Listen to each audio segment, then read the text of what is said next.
You know, there's really nothing more important right now than, I guess, the election, as most people will say. I'm anxious to see what Bret Baier has to say on the elections. But there's something also very intriguing about the miners' rescue. Why? We see darkness and destruction around us all day, every day. We see the worst of man, it seems, in the news. I told you last week that ingesting all of the ugliness and all of the stuff that I have read and presented to you in the last, 4 years now on my radio and then this television show, I think has had a role in making me sick. You cannot keep focusing on the negative without some physical effect on your body. Now, maybe you think it's because Glenn Beck has gone all Californian, but no, I believe that. Our spirits and our bodies are connected. That's why it's nice and refreshing to see a story like the rescue of the miners in Chile. For 69 days, 33 miners were trapped underground. How did they survive, other than on the canned fish, which first sustained them after being jammed into and trapped in a space the size of a Manhattan studio apartment, which is about, I don't know, this big? Well, in amazing words that have come out, they have expressed a oneness with the Holy Spirit that got them through their ordeal.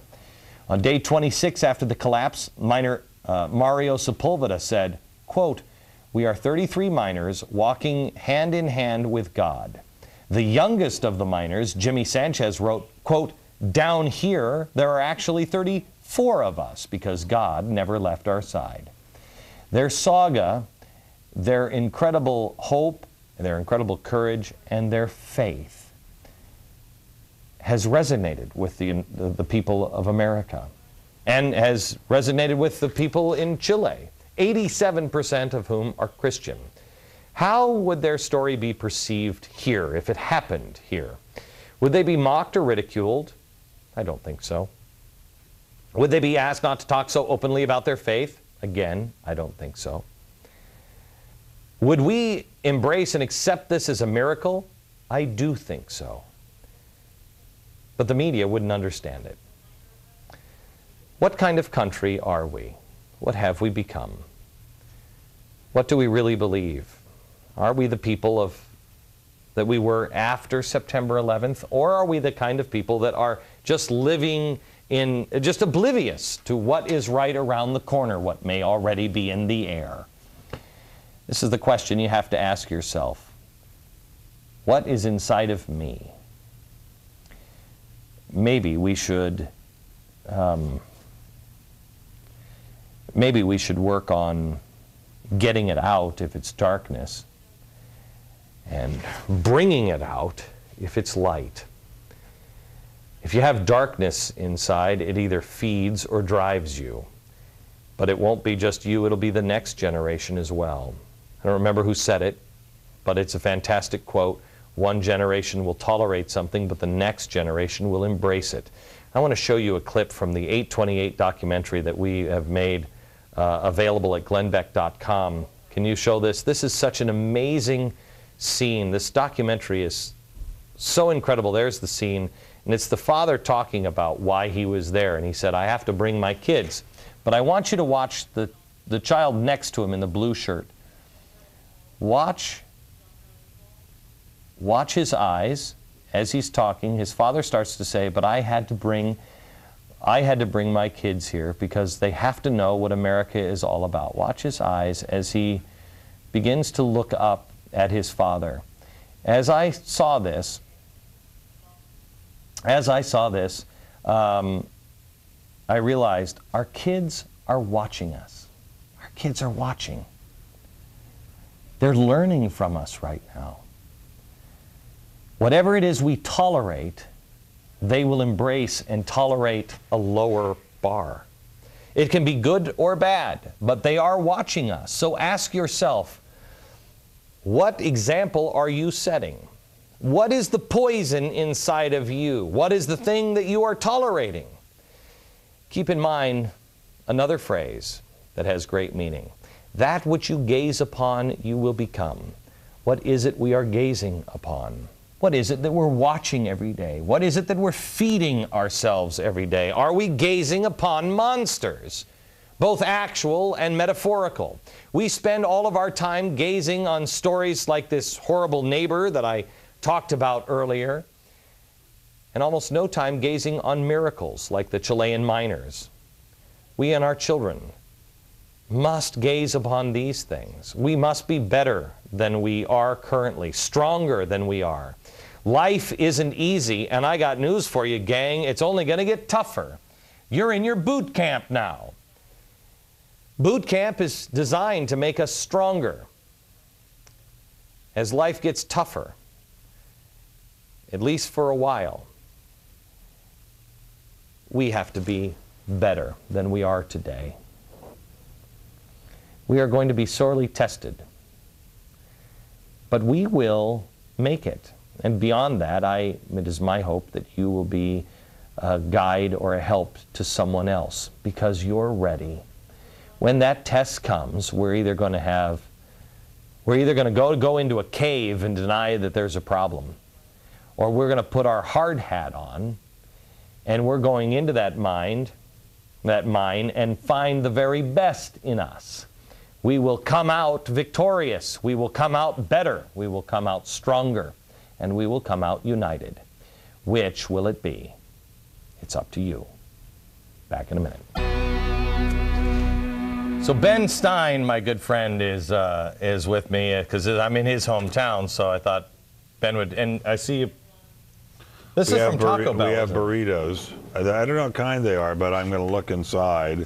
Looks like there's cheese and beef. Ben, every time it's Ben with this. How many years now, Ben? Many years, but look, many years, good. And we, for some reason, there's good. Always food when Ben is involved. When he came to New York, I gave him Chinese food, really good Chinese food. This is really good. He's like, "Welcome to California." This is going to be really good. Have Mexican food. This is really Taco Bell. This isn't Mexican food. I don't know if you know this. Yes, it is.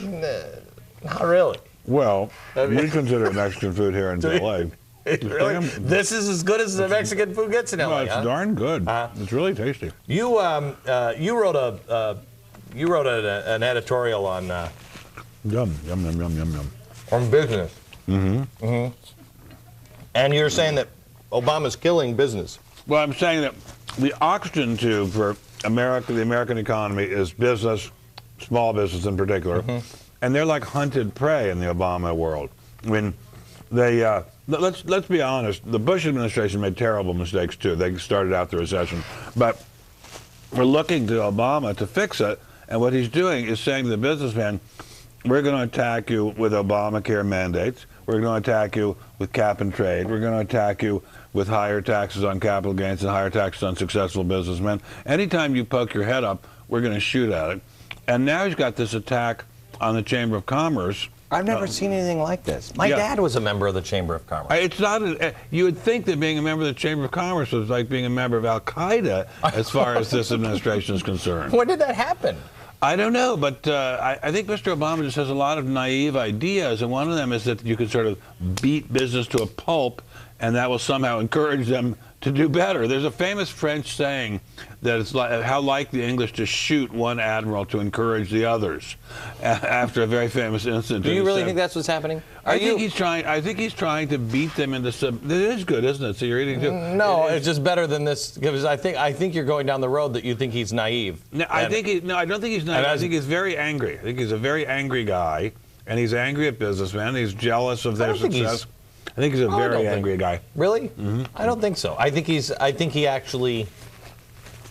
You know, I think he's a very angry guy. I don't blame him. I think he believes in the redistribution of wealth and, take it away from the... But the people who believe in that are people who are angry, envious people. I mean, people are happy and content with their lives and don't feel they have to take things away from other people. This is not...